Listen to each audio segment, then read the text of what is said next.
पापा चलो ना, नमाज का वक्त हो गया, नमाज पढ़ते हैं। अरे बेटा, आज तो छुट्टी का दिन है और सर में भी बहुत दर्द है। मुझे आराम करने दो।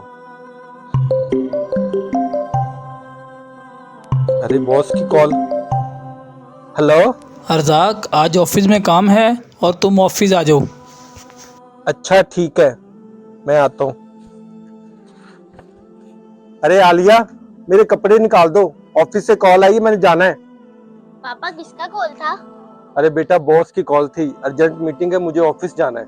पापा आपने तो बोला था छुट्टी का दिन है, आराम करना है। अरे बेटा, ये तो मालिक की कॉल है ना। मालिक ने बुलाया है तो जाना पड़ेगा। अगर नहीं जाएंगे तो काम से निकाल देगा, तो फिर हम खाएंगे कहाँ से।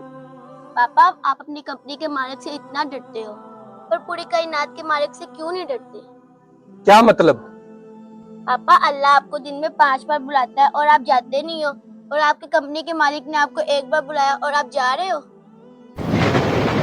और बाबा बात रही रिज़्क की, तो उसका वादा अल्लाह ताला ने किया है ना। तुम बिल्कुल ठीक कह रही हो बेटा।